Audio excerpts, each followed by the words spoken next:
हाय team. तो आज हम देखते हैं how to update item price in price list. तो जैसे क्या होता है, हम एक प्राइस लिस्ट डिफाइन करते हैं। जैसे कि इफ हम कुछ आइटम्स लाइक सेल कर रहे हैं तो उसके लिए इन ओरेकल एक प्राइसिंग मैनेजर की रिस्पॉन्सिबिलिटी होती है, मॉड्यूल होता है। तो वहाँ हम जाके एक प्राइस लिस्ट बनाते हैं और उस प्राइस लिस्ट में हम बहुत सारे आइटम जो है असाइन करते हैं विद द सेल्स प्राइस। जिस मतलब लाइक कि जैसे कि एक पेन है, तो पेन का जो अमाउंट है लाइक सेल्स प्राइस है वो 10 रुपए है, तो हमने वो उस प्राइस लिस्ट में असाइन कर दिया है विथ 10 रुपीज। तो जब भी सेल्स ऑर्डर बनेगा तो वो 10 रुपए 10 रुपीज का बनेगा। तो इसके लिए लाइक वो कैसे होता है, इसके पर्पज है, इसके ऑब्जेक्टिव्स है और बिजनेस इम्पैक्ट भी है। तो इन ओरेकल उसका क्या फ्लो होता है वो मैं आज इस वीडियो में आपको दिखाता हूँ। तो फर्स्ट तो हम देख लेते हैं कि इसका पर्पस क्या है। The purpose of updating an item price in a price list in Oracle EBS R12 is ensure that sales transaction are processed with the correct and approved pricing. Accurate price maintenance help the organization reflect current market conditions, cost changes, discount strategies, customer agreements while maintaining control over revenue and margin. तो हम sales price क्यों बढ़ाते हैं? Like कभी हमारी costing बढ़ गई, जैसे कि सप्लायर ने हमें कुछ रॉ मटेरियल जो है वो मतलब उसका जो प्राइस बढ़ा के हमें दे दिए, तो उसके बाद हमारा जो सेल्स प्राइस है वो भी बढ़ेगा। इफ कॉस्टिंग बढ़ेगी तो सेल्स प्राइस भी बढ़ेगा। तो उसके लिए ओरेकल में हमें वो सेल्स प्राइस जो है लाइक प्राइस लिस्ट जो है वो अपडेट करनी होती है। तो उसका सही तरीका क्या होता है वो आज मैं इस वीडियो में दिखाता हूँ। तो यहाँ पर मैं ओरेकल में जाता हूँ। तो ओरेकल में ऑर्डर मैनेजमेंट की रिस्पॉन्सिबिलिटी होती है, OM सुपर यूजर PGSPL। तो यहाँ पर हम जाएंगे, यहाँ पर ओरेकल ऑर्डर मैनेजमेंट है। तो यहाँ पर जो है प्राइसिंग वाला एक ऑप्शन दिखेगा आपको। तो इसमें ही जस्ट एक प्राइस लिस्ट है। तो प्राइस लिस्ट सेटअप में मैं क्लिक कर देता हूँ। तो जैसे कि मैं प्राइस लिस्ट पे क्लिक कर देता हूँ सेटअप पे, तो यहाँ पर प्राइस लिस्ट वाला जो फॉर्म है यहाँ पर आ जाता है। बट हमने एक प्राइस लिस्ट यहाँ पर एक क्रिएट की हुई है 2022।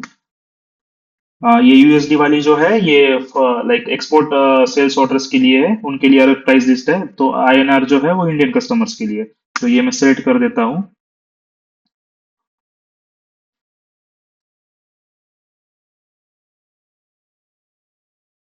तो यहाँ पर जो है हमने हमारे जो आइटम्स है जो हम सेल करते हैं वो सब यहाँ पर असाइन कर दिए है। और ये जो वैल्यू है ना, तो यहाँ पर हम जो है सेल्स प्राइस अपडेट करते हैं। तो अभी मेरे पास एक आइटम, दो आइटम्स आए हैं ORK। तो इसका भी जो प्राइस है मुझे अपडेट करना है। तो मैंने क्या किया, function F11, function control F11 किया, क्वेरी की, और उसके बाद फिर से कंट्रोल F11 किया। तो यहाँ पर जो है ये आइटम आ गया। इफ आपको ये आइटम लाइक फंक्शन क्वेरी आपको नहीं चलानी है तो आपको क्या सिंपली क्या करना है, यहाँ पर क्लिक करना है फर्स्ट लाइन पे, टॉर्च पे जाना है और यहाँ पर जो है आपका आइटम, यहाँ पर फर्स्ट आइटम आएगा, फिर एट्रीब्यूट्स में आएगा ऑल आइटम्स, और यहाँ पर जो है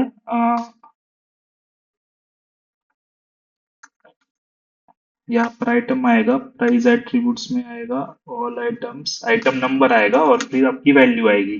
तो यहाँ पर जैसे कि फाइंड करते हैं तो ये जो है आइटम यहाँ पर पॉपुलेट हो जाएगा। तो यहाँ पर जो है प्राइस अभी क्या हुई है, 7470। तो मुझे इसको करना है 8000। तो मैं क्या करूंगा, यहाँ पर डायरेक्टली चेंज नहीं करूंगा। तो मैं इसका सही प्रोसेस क्या होता है, यहाँ पर राइट साइड में स्क्रॉल करूंगा तो यहाँ पर जो है स्टार्ट डेट वो सब कुछ नहीं दी है। तो अभी मुझे इसको एंड करना है। तो एंड डेट में क्या देता हूँ इसको, लाइक 20 जनवरी 2060 मैंने एंड डेट दे दिया और सेव कर दिया। तो सेव करने के बाद इस डेट के बाद ये जो वैल्यू है ना, ये लाइक मतलब आप यूज नहीं कर पाओगे। तो इफ आपने सेल्स ऑर्डर बनाया तो 7470 जो है वैल्यू वो वहां पर रिफ्लेक्ट नहीं होगी। तो आपको अभी नई जो प्राइस है वो असाइन करनी है। तो ये सेम आइटम में कॉपी करता हूँ, यहाँ पर मैं आइटम लेता हूँ, सेम आइटम लेता हूँ, यहाँ पर आइटम नंबर आएगा और ये जो आइटम हमने कॉपी किया था वो आएगा। और यूनिट प्राइस में मैं यहाँ पर जाता हूँ और 8000 कर देता हूँ। तो यहाँ पर जो है मैं स्टार्ट डेट लेता हूँ 20 1 जनवरी। तो और मैं सेव कर देता हूँ।